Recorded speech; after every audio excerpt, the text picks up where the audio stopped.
She needed some time off, my mom said with that cheerful tone she used when she was about to drop a bombshell. I stood there at San Diego International Airport, staring at my Aunt Cheryl's overstuffed suitcases beside my parents' matching luggage set. The custom tags I had ordered 3 weeks ago with their names embossed in gold letters suddenly felt like a cruel joke. My name is Kayla Donovan. I'm 34 years old, and I work as a software consultant here in San Diego. I had spent the last 4 months planning what I thought would be the perfect surprise for my parents, a fully paid 7-day luxury vacation to Australia. It was my way of saying thank you for 20 years of unwavering support through my career struggles, my messy divorce, and every triumph along the way. They deserved something extraordinary, but standing there in the departure terminal, watching Cheryl adjust her oversized sunglasses while complaining about the airport coffee prices, I felt something cold settle in my stomach. This wasn't how I had imagined this moment. I had pictured my parents' faces lighting up as I handed them their boarding passes, not this awkward family reunion that nobody had consulted me about. I thought this trip was for you two, I said, barely managing to keep my voice steady. The boarding announcement for their flight echoed overhead, and other passengers were already lining up. Dad shifted uncomfortably, avoiding my eyes. We thought you wouldn't mind, sweetheart. Besides, Cheryl's had a really rough year with the job market and everything. Cheryl jumped in before I could respond.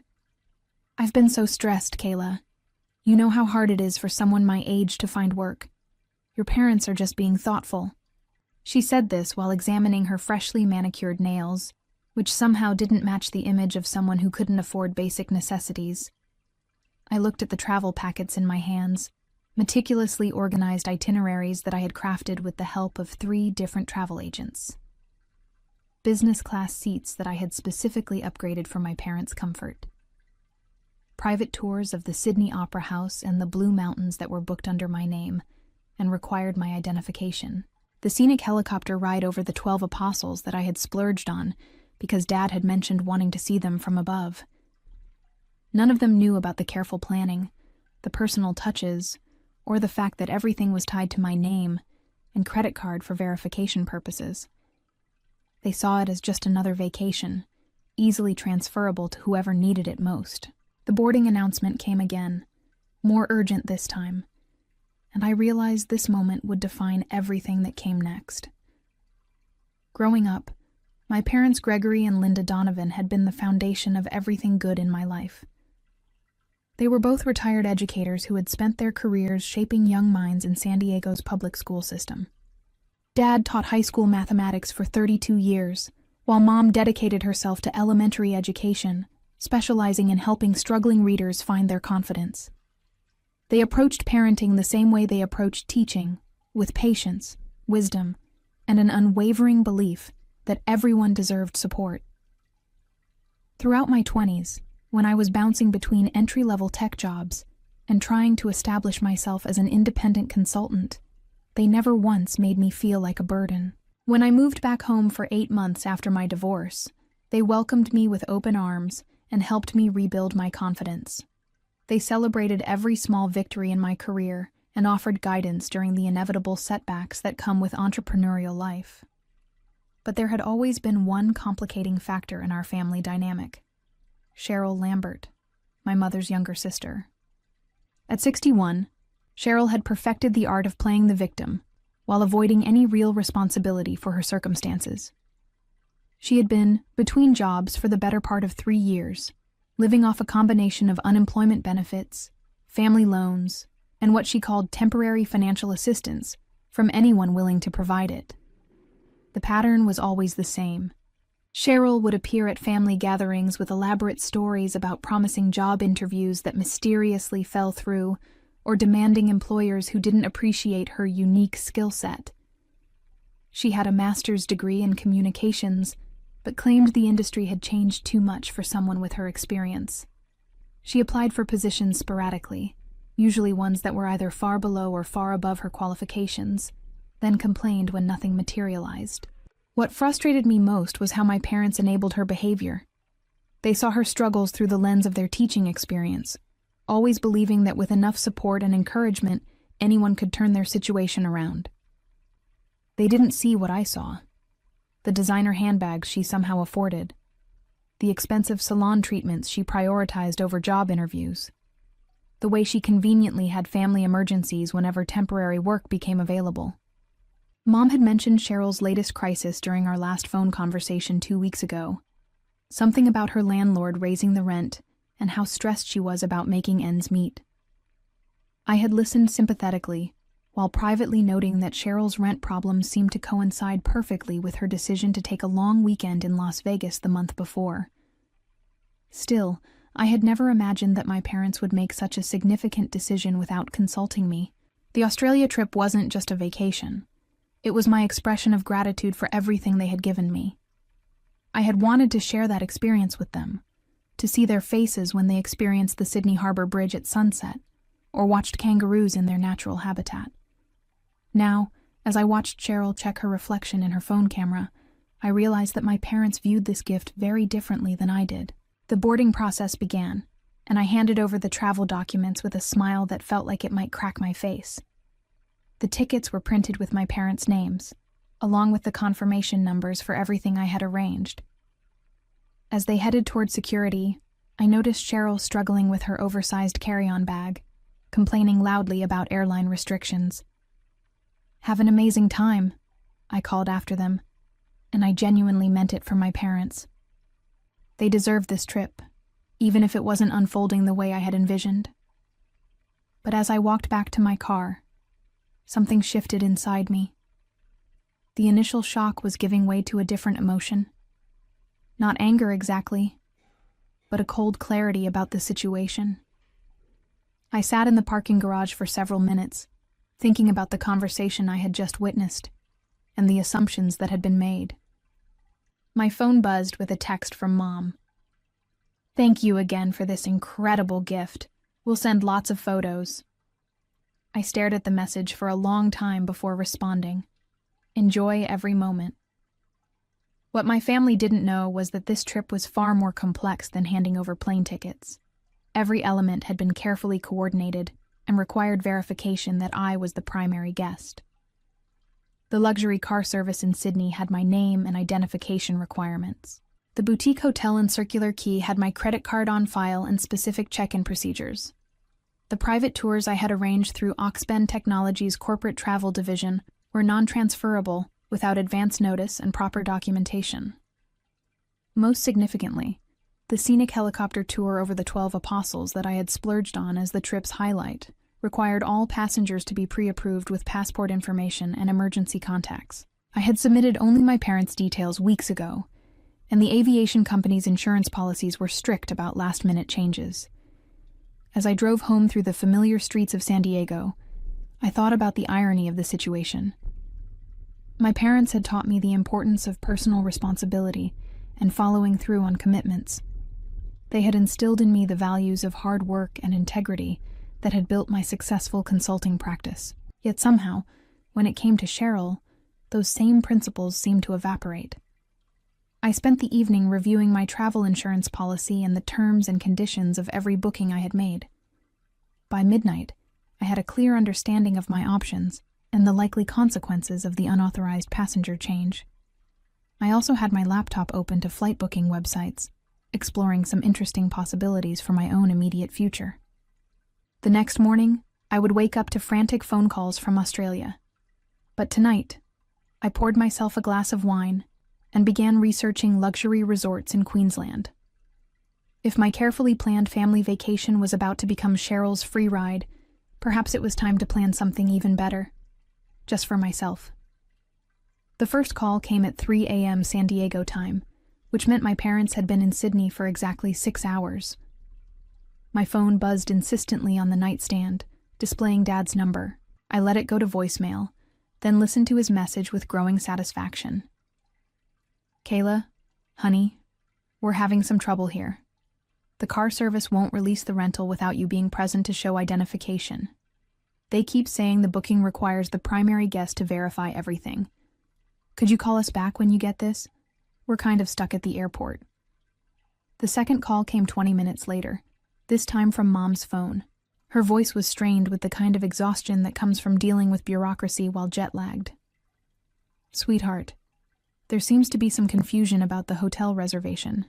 The front desk manager says they need you to confirm the booking personally or provide written authorization for us to check in. Cheryl is getting really upset, and we don't know what to do. The lobby is full of people, and we just want to get to our room." I listened to both messages while brewing coffee in my kitchen, watching the sunrise paint the San Diego skyline in shades of gold. The coordination issues I had anticipated were unfolding exactly as expected. Every premium service provider I had selected required strict verification procedures, especially for the level of luxury accommodations I had arranged. The third call came as I was checking my work emails. This time it was a three-way call with both parents and Cheryl's voice clearly audible in the background, growing increasingly shrill. "This is ridiculous," I could hear her shouting. "We flew halfway around the world just to sleep in an airport? Your daughter obviously didn't know what she was doing when she booked this trip." Dad's voice was apologetic when he came back on the line. "Kayla, I know this is a big mess, but is there any way you could call these companies and authorize us to use the services? Cheryl's right that we can't just spend the week wandering around Sydney without accommodation." I took a sip of my coffee and considered my response carefully. The terms and conditions of every booking were crystal clear about authorization procedures. As a software consultant, I understood the importance of security protocols and verification systems. These weren't arbitrary rules. They existed to prevent fraud and protect both customers and service providers. "I'm sorry this is happening," I said, and I truly was sorry that my parents were experiencing stress. "Let me see what I can do from here." What I didn't tell them was that I had already spent the early morning hours on the phone with my travel insurance company, documenting the unauthorized passenger change and exploring my options for recovering the costs of the trip. The representative had been sympathetic and thorough, explaining that I had grounds for a full refund since the original terms of service had been violated. I also didn't mention that I had just finished booking myself a first-class ticket to Queensland, departing that afternoon. While my family dealt with the consequences of their last-minute decision, I would be enjoying the luxury resort experience I had originally planned, but this time designed entirely around my own preferences. By noon San Diego time, I had received 7 more calls, each one more desperate than the last. The private tour company had canceled their Sydney Opera House experience when they couldn't verify the guest list.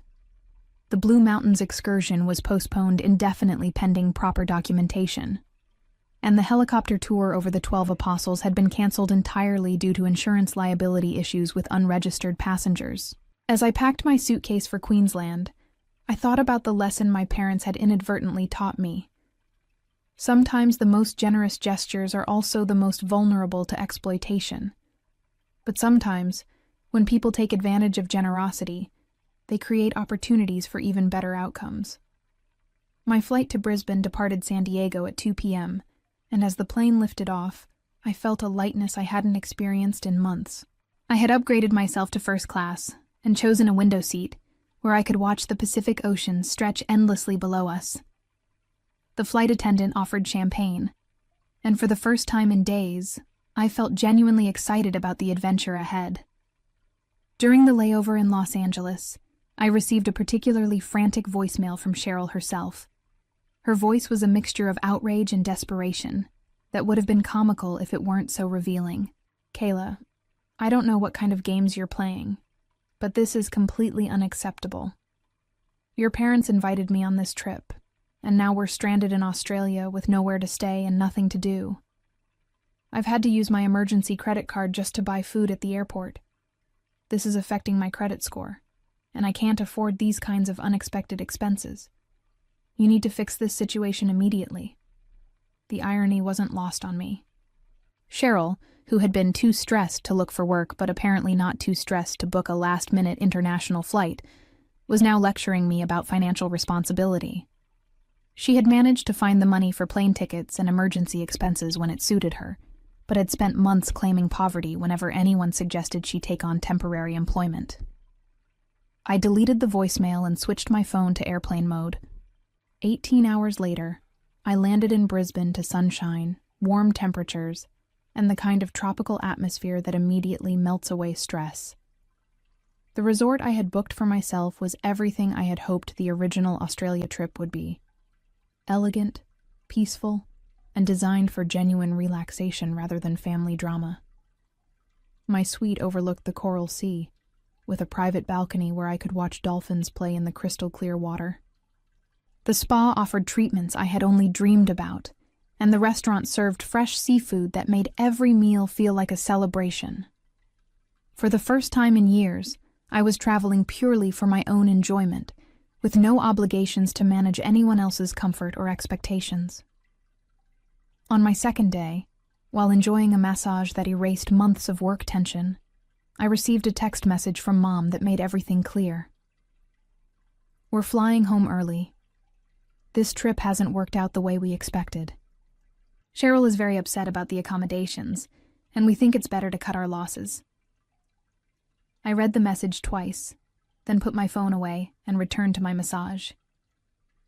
They were giving up after 2 days in one of the world's most beautiful cities because the luxury amenities I had arranged weren't accessible to their uninvited guest. Instead of adapting to the situation or finding alternative accommodations, they had chosen to retreat. That evening, as I sipped a cocktail on my balcony and watched the sunset paint the ocean in shades of pink and gold, I realized that this solo vacation was teaching me something important about my own boundaries. For years, I had prioritized other people's comfort over my own needs, making sacrifices and accommodations that were rarely acknowledged or appreciated. The Australia trip I had originally planned was about expressing gratitude, but this Queensland experience was about reclaiming my own sense of adventure and independence. I was rediscovering the joy of making decisions based purely on what would make me happy, rather than what would keep everyone else satisfied. Tomorrow, I plan to take a helicopter tour of the Great Barrier Reef, something even more spectacular than the 12 Apostles experience I had arranged for my parents. This time, there would be no complications, no unauthorized passengers, and no family drama to diminish the wonder of the moment. The helicopter tour over the Great Barrier Reef exceeded every expectation I had harbored. Flying above the coral formations in perfect weather, with a knowledgeable pilot who pointed out marine life and geological features, I experienced the kind of awe that makes you understand why people become addicted to travel.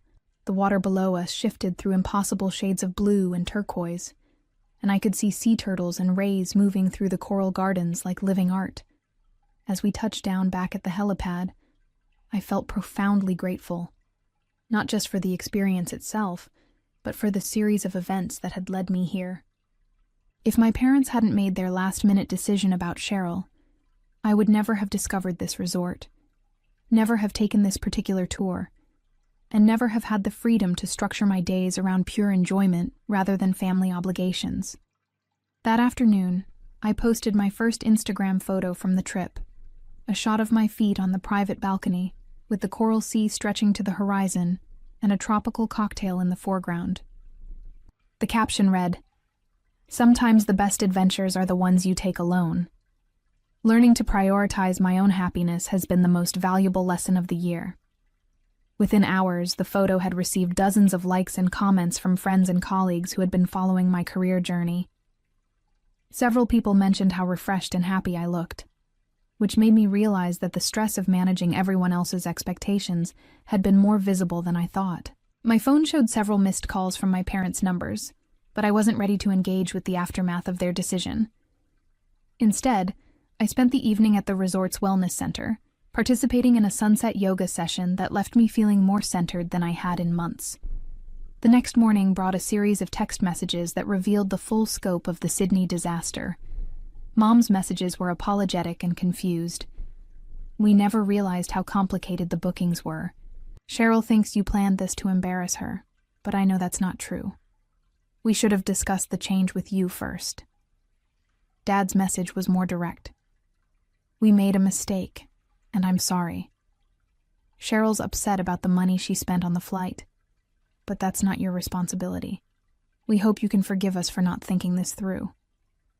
But it was Cheryl's message that revealed her true character. I know you did this on purpose to make me look bad. You're just like your mother's family, always looking down on people who are going through hard times.